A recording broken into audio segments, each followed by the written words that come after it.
क्या आप भी अपने बड़े भाई से पहले अपनी शादी करना चाहते हैं, या फिर अपनी प्रेमिका की बड़ी बहन के कुंवारी रहने के बाद भी उसकी छोटी बहन से शादी करना चाहते हैं? तो आप महापाप करने जा रहे हैं, क्योंकि हमारे शास्त्र कुछ ऐसा ही कहते हैं कि अनजाने में भी अगर आपने कुछ ऐसा कर दिया है तो आपने महापाप कर दिया है। द कर्मा आपको आज उन पापों के बारे में बताने जा रहा है जो अनजाने में हम सभी से हो जाते हैं। उन पापों का प्रायश्चित क्या है, ये भी हम आपको अपने अगले वीडियो में बताएंगे, लेकिन फिलहाल हम अनजाने में किए गए पापों के बारे में बताते हैं।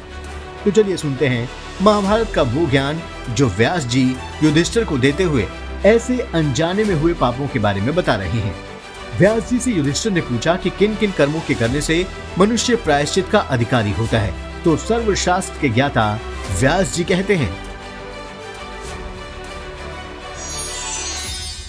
अकुर्वन् विहितं कर्म प्रतिषिद्धानि चाचरन् प्रायश्चित्तीयते ह्येवं नरो मिथ्यानुवर्तयन् सूर्येणाभिवृतो यश्च ब्रह्मचारी भवत्युत तथा सूर्याभिनिर्मुक्तः कुनखी स्यावदन्नपि। कि शांति पर्व के अध्याय 34 में उन्होंने कहा है कि जो मनुष्य शास्त्र में बताए गए कर्मों का आचरण न करके न किए जाने वाले कर्म को कर बैठता है, वह उस विपरीत आचरण के कारण प्रायश्चित का भागी होता है। जैसे कि जो सूर्य उदय और सूर्यास्त के समय भी सोता है, अर्थात जो मनुष्य स्कूल या कॉलेज में पढ़ाई कर रहा हो, अगर वो सूर्योदय के बाद भी सो रहा हो और सूर्य अस्त होने से पहले सो जाता है, तो कहीं ना कहीं वो अनजाने में ऐसा पाप कर रहा है जिसका उसे प्रायश्चित करना पड़ सकता है। जिसके नाखून और दांत काले हों। जो मनुष्य अपने शरीर और अपने आसपास सफाई ना रखता हो और समय समय पर अपने नाखूनों की सफाई ना करता हो और सुबह उठकर दांतों को साफ नहीं करता हो, ऐसा करना भी पाप है और आपको इसका प्रायश्चित भी करना पड़ सकता है। कुंवारे बड़े भाई या बहन से पहले विवाह करना।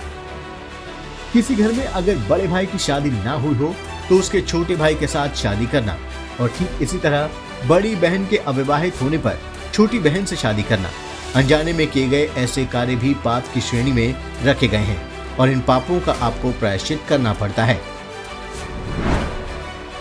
दूसरे की निंदा करने वाले का बड़ा भाई होना। अगर कोई किसी की निंदा करता है तो वो पाप का भागी होता है, लेकिन अगर उसका बड़ा भाई उसे ऐसा करने से नहीं रोकता है तो वो भी पाप का भागीदार है और अपने भाई के द्वारा किए गए पाप का प्रायश्चित उसे करना पड़ सकता है। वेतन लेकर वेद पढ़ाने वाला। आप लोग स्कूल या कॉलेज में पढ़ने तो जा ही रहे होंगे या फिर पढ़ ही चुके होंगे, तो क्या आपको पता है कि स्कूल में फीस लेकर शिक्षा को भी सनातन धर्म में पाप माना गया है और आपको इसका भी प्रायश्चित करना पड़ सकता है। दूसरों के घर में आग लगाने वाला।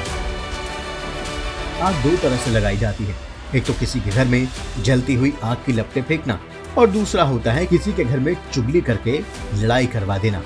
दोनों ही तरह का काम आग लगाना होता है और ये पाप होता है और इसका प्रायश्चित करना पड़ सकता है।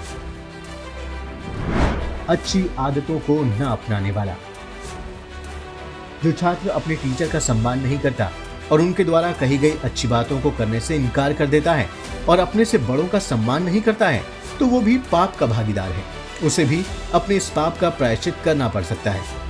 तो देखा आपने कि आप अनजाने में और रोज की आदतों से गुजरते हुए कुछ ऐसे पाप कर जाते हैं जिनका प्रायश्चित आपको करना ही पड़ता है।